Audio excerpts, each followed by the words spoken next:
आप देख रहे हैं शमा न्यूज यूपी चैनल में आप सभी दर्शक बंधुओं का स्वागत है। केंद्र सरकार ने उत्तर प्रदेश को सौंपी बड़ी सौगात। उत्तर प्रदेश के विकास के लिए पिछले बजट की अपेक्षा अधिक पेश किया है जिससे उत्तर प्रदेश का विकास किया जा सकता है। उत्तर प्रदेश के विकास को बेहतर बनाने के लिए बजट बढ़ा दिया गया है। कृषि के क्षेत्र में किसानों की फसलों का बेहतर उत्पादन, लघु उद्योग को बढ़ावा दिया जाएगा। ग्रामीण क्षेत्रों को सुदृढ़ व्यवस्था विकास के क्षेत्र में आगे बढ़ाया जाएगा। शिक्षा के क्षेत्र में बेहतर कार्य किया जाएगा। महिलाओं को सशक्त बनाने के लिए घर में लघु उद्योग जैसी कृतियां प्रदान किया जाएगा। स्वास्थ्य विभाग बेहतर बनाने के लिए सुदृढ़ व्यवस्था की जाएगी।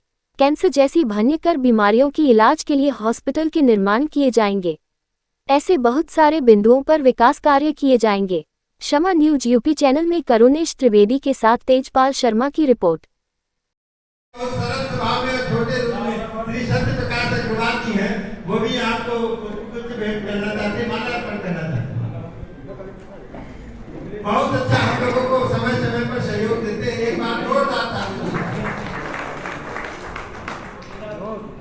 व्यापार मंडल के नगर अध्यक्ष श्री पवन गुप्ता जी, व्यापार मंडल के नगर अध्यक्ष,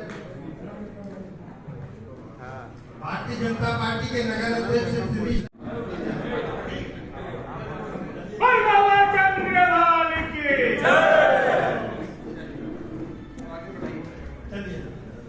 स्वागत का कार्यक्रम यहीं पर। भारत माता की जय। सर्वप्रथम हमारे बीच आज उपस्थित हमारे बड़े भाई माननीय मंत्री श्री नितिन अग्रवाल जी का मैं इस देवादिदेव महादेव की इस नगरी छोटी काशी में हृदय तक की गहराइयों से बहुत बहुत स्वागत करता हूँ। आज हम सभी लोगों का यह सौभाग्य है कि आज केंद्रीय बजट की बैठक में आज जहां पर ऐसे युवा हमारे प्रदेश का नेतृत्व करने वाले मंत्री यहाँ पर हमारे बीच में उपस्थित हैं, वहीं साथ ही साथ में हमारे अग्रज हमारे जनपद लखीमपुर का अगुवाई कर रहे ऐसे हमारे जिलाध्यक्ष जी श्री सुनील सिंह जी हमारे बीच हैं।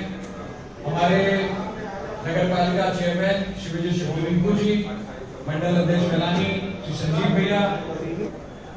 केंद्रीय बजट पर इस भव्य और इस ऐसे बजट को जो हमारे प्रदेश को ही नहीं बल्कि पूरे राष्ट्र को एक विकास की नई गंगा में बहाने का काम करेगा, ऐसे में बजट को, ऐसे बजट के रचयिता और ऐसे इस राष्ट्र के अगुवाकार हमारे प्रधानमंत्री श्री नरेंद्र मोदी जी का मैं हृदय से धन्यवाद करता हूं। और साथ ही साथ में हमारे उत्तर प्रदेश को एक नए आयाम पर चलाने वाले, नई दिशा और दशा देने वाले ऐसे हमारे माननीय मुख्यमंत्री जी, जिनके अगुवाई में 1 ट्रिलियन का बजट, सबसे बड़ा बजट हमारे उत्तर प्रदेश का आया। और उससे भी बड़ी बात हमारे बीच में आज सौभाग्य की बात है कि कल 22 फरवरी को माननीय मुख्यमंत्री जी जब हमारे बीच में उपस्थित होकर गोला को एक नई सौगात देने का काम करेंगे, नई सम्मान देने का काम करेंगे, वहीं साथ ही साथ में जहां पे हम लोग गोला कॉरिडोर का शिलान्यास कर रहे होंगे, अपने वर्षों पुराने सपने को पूर्ण करने का काम कर रहे होंगे, गोला को एक पर्यटन नगरी की तरह विकसित होते हुए देखना काम करेंगे। साथ ही साथ में हम सभी के व्यवसाय, अर्थव्यवस्था व हमारे भविष्य, हमारे युवाओं के रोजगार की भी चिंता करते हुए गोला में, कुंभी में, गोला गए अपने क्षेत्र कुंभी में 2500 करोड़ से निर्मित यह बायो प्लास्टिक प्लांट जो पूरे देश का एकमात्र ऐसा प्रोडक्शन प्लांट होगा, उसका भी सभी लोगों के लिए बहुत ही बड़ा अवसर है। हम सभी लोगों के लिए एक बहुत ही बड़ा सम्मान की बात है कि 22 फरवरी जिस तरीके से माननीय मुख्यमंत्री जी ने हम सभी लोगों को 22 जनवरी का एक उत्सव मनाने का एक हम सब लोगों को मोदी जी ने करी, मुख्यमंत्री जी ने करी। और इसी के साथ साथ प्रधानमंत्री धन धान्य कृषि योजना की भी शुरुआत होने जा रही है बजट में, जिसमें 100 जनपद, पूरे देश के 100 जनपद चिन्हित किए जाएंगे और उन 100 जनपदों में कृषि धन धान्य योजना की शुरुआत होगी। इससे करीब 1 करोड़ 70 लाख किसानों को इसमें मदद मिलेगी। इसी के साथ साथ बजट में शहरी विकास के मद में तकरीबन 97,000 करोड़ रुपए का प्रावधान, आईटी और टेलीकॉम सेक्टर में 95,298 करोड़ का प्रावधान एनर्जी सेक्टर में भारत सरकार ने 81,174 करोड़ रुपए का आवंटन किया। कॉमर्स और इंडस्ट्री विभाग की बात करें तो सरकार ने अगले वित्त वर्ष में तकरीबन 66,000 करोड़ रुपए खर्च करने का प्रावधान किया है और सामाजिक कल्याण के लिए 60,000 करोड़ रुपए का खर्च करने का काम किया है। साइंटिफिक विभाग जो बहुत सारी योजनाएं चलाता है, 55,679 करोड़ रुपए का आवंटन किया गया है। अब अगर मैं शुरुआत करूं कृषि से, थोड़ा मैं इसमें डिटेल में बताना चाहूंगा। कुछ 4 विकसित भारत के जो हमारी सरकार ने माना है कि 4 मुख्य इंजन है, ग्रोथ के इंजन है। उसमें पहला कृषि को माना गया है, दूसरा एमएसएमई जो माइक्रो स्मॉल मीडियम एंटरप्राइजेस है उसको, तीसरा इन्वेस्टमेंट और निवेश, और चौथा सेक्टर माना गया है निर्यात, एक्सपोर्ट प्रमोशन। ये 4 सेक्टर को कहा गया है कि ये विकसित भारत के 4 विकास इंजन है। इसमें कौन कौन सी मुख्य बातें बजट में आई है मैं आपके सामने रखना चाहता हूँ। कृषि के क्षेत्र में सबसे पहले जो मैंने आपको बताया था, प्रधानमंत्री धन धान योजना जो 100 जनपदों में इसको कवर करेगी। पहले फेज में देश के 100 जनपद चिन्हित किए जाएंगे और उसमें ये इस योजना की शुरुआत होगी। इसी के साथ साथ ग्रामीण समृद्धि और लचीलापन कार्यक्रम की शुरुआत होने जा रही है, जिसका मुख्य उद्देश्य यह है कि कौशल विकास, प्रौद्योगिकी और निवेश के माध्यम से कृषि में रोजगार के अवसर बढ़ाने का, हम टेक्नोलॉजी के माध्यम से, हम कौशल विकास के माध्यम से और हम निवेश के माध्यम से हम कृषि क्षेत्र को में रोजगार बढ़ाने पे हमारी सरकार केंद्रित होगी कि कैसे एम्प्लॉयमेंट अपॉर्चुनिटी को हम बढ़ाएं। दूसरा 6 वर्षीय आत्मनिर्भर मिशन, और ये मिशन खासतौर से दालें, जो हमारी दालें हैं, तूर की दाल, उड़द की दाल, मसूर की दाल, ये इन पे केंद्रित होगा।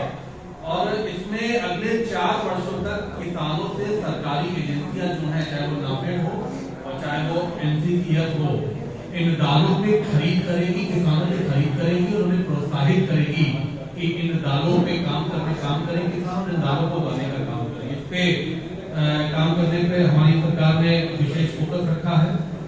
तीसरा नए कार्यक्रम है जैसे सब्जी और फलों के व्यापक कार्यक्रम, जिसमें उनके उत्पादन को कैसे बढ़ाया जाए, उनके बीजों के लिए एक राष्ट्रीय मिशन और कपास के उत्पादन के लिए एक मिशन को तैयार करने का कार्य केंद्र सरकार ने इस बजट में घोषणा करी है। किसान क्रेडिट कार्ड के बारे में मैंने आपको बता दिया कि इनकी सीमा को 3 लाख से बढ़ाकर 5 लाख करने की घोषणा हमारी सरकार ने करा है। दूसरा, हम अगर एमएसएमई क्षेत्र की बात करें, माइक्रो स्मॉल मीडियम एंटरप्राइज, ये मैं समझता हूँ देश का बहुत बड़ा सेक्टर है। जो छोटी कंपनीज हैं वो रोजगार भी, क्योंकि प्रदेश की अगर मैं बात करूँ, मैं देश में अगर उत्तर प्रदेश की बात करूँ तो करीब 1,97,00,000 रोजगार के अवसर अगर किसी सेक्टर ने प्रदान किए, वो एमएसएमई सेक्टर ने प्रदान किए, माइक्रो एंटरप्राइज में। उसके लिए विशेष घोषणाएं इस हमारी सरकार ने करी हैं।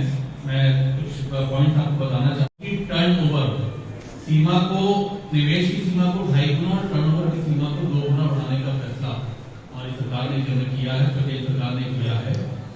ऋण उपलब्धता और गारंटी कवरेज को बढ़ाया गया है। इसमें सबसे बड़ी समस्या आती है, लोगों को ऋण नहीं मिलता है और जो लोग ऋण लेते हैं, क्योंकि छोटी कंपनियां होती हैं तो उसका गारंटर कौन होगा पैसे का, बैंक गारंटी मांगती है कि कैसे पैसा हमारा वापस होगा।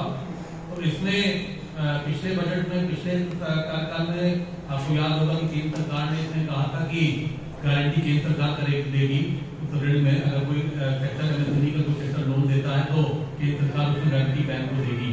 तो इसको बढ़ाने का और आगे बढ़ाने का काम हमारी सरकार कर रही है। इसी के साथ साथ हमारी महिलाओं के लिए, जो खास तौर से दलित समाज से, SC/ST वर्ग से जो हमारी महिलाएं आती हैं, वो उद्यमी महिलाएं, जिनको इस नई योजना में 5 वर्षों तक में 2 करोड़ रुपए के टर्म लोन को उपलब्ध कराने का भी एक प्रावधान हमारी सरकार ने बजट में करने का काम किया, जिससे महिला उद्यमी आगे आए और उद्योग लगाने में उनकी भूमिका बढ़े। इसी के साथ साथ छोटे मध्यम और बड़े उद्योगों को कवर करने के लिए राष्ट्रीय निर्माण मिशन की भी घोषणा हमारी सरकार ने करी है। भारत में को खिलौना निर्माण का वैश्विक केंद्र बनाने की भी हमारी सरकार विशेष योजना ला रही है, जो ये इंश्योर करेगी कि खिलौना बनाने के केंद्र की फैक्ट्री और उत्पादन यहाँ पे हो और हम वैश्विक स्तर पर हम इस पे हमारा भारत को केंद्र बने, इस पे योजना हमारी सरकार लाने जा रही है।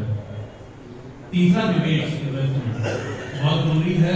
आप देख रहे हैं कि चाहे प्रदेश की सरकार हो चाहे केंद्र की सरकार हो, हम इन्वेस्टमेंट पे बहुत फोकस करा हुआ है, क्योंकि इन्वेस्टमेंट जितना निवेश आएगा उतना जीडीपी भी बढ़ेगी, उतना रोजगार के अवसर भी मिलेंगे, नौजवानों को रोजगार के अवसर मिलेंगे और हमारी समृद्धता भी प्रदेश की बढ़ेगी। तो मैं निवेश में कुछ चीजें आपके सामने रखना चाहता हूँ। सबसे पहला निवेश होता है, एक तो पैसे का निवेश होता है और एक निवेश होता है ह्यूमन रिसोर्स। हम लोगों में निवेश करते हैं, हम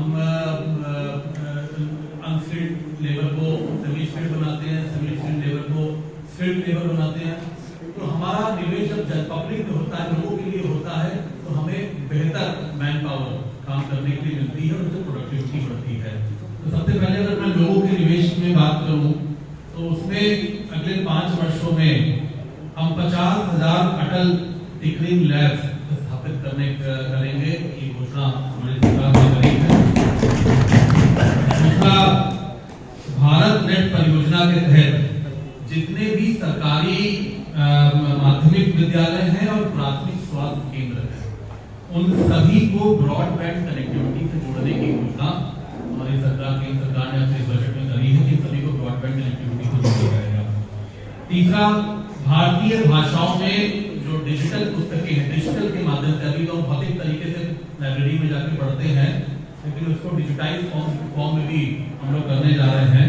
जितनी भी भारतीय भाषाएं हैं उनकी डिजिटल पुस्तकें उपलब्ध कराने के लिए भारतीय भाषा पुस्तक योजना की शुरुआत हमारी सरकार करने जा रही है। Make for India and make for the world के अनुरूप 5 राष्ट्रीय उत्कृष्ट केंद्र हमारी सरकार भारत में, देश में खोलेगी। बजट में उन्होंने प्रावधान किया है। एआई, आजकल आप पढ़ रहे होंगे आर्टिफिशियल इंटेलिजेंस, तो एक बहुत बड़ा हमारे सामने नई टेक्नोलॉजी है और पूरा विश्व इसमें अपनी आर्टिफिशियल इंटेलिजेंस की टेक्नोलॉजी को विकसित करने में काम कर रहा है।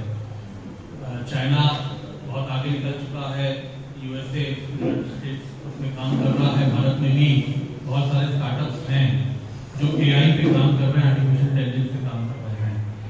एआई पे भी शिक्षा के लिए एआई उत्कृष्ट केंद्र में के लिए 500 करोड़ रुपए केंद्र सरकार ने अपना प्रावधान किया है। ऐसे ही गिग वर्कर्स होते हैं कॉन्ट्रैक्चुअल बेसिस पे, जो काम कॉन्ट्रैक्चुअल बेसिस पे काम करते हैं, उनको गिग वर्कर्स कहते हैं। ऐसे ही गिग वर्कर्स के लिए पहचान पत्र उसको हम लोग प्रोवाइड कराएंगे और साथ ही साथ पीएम जन आरोग्य योजना के तहत उनको स्वास्थ्य सेवाएं भी उपलब्ध कराने का काम हमारी सरकार करेगी। ये हम लोगों में निवेश करने की ऐसी घोषणाएं हैं। दूसरा, अर्थव्यवस्था में निवेश।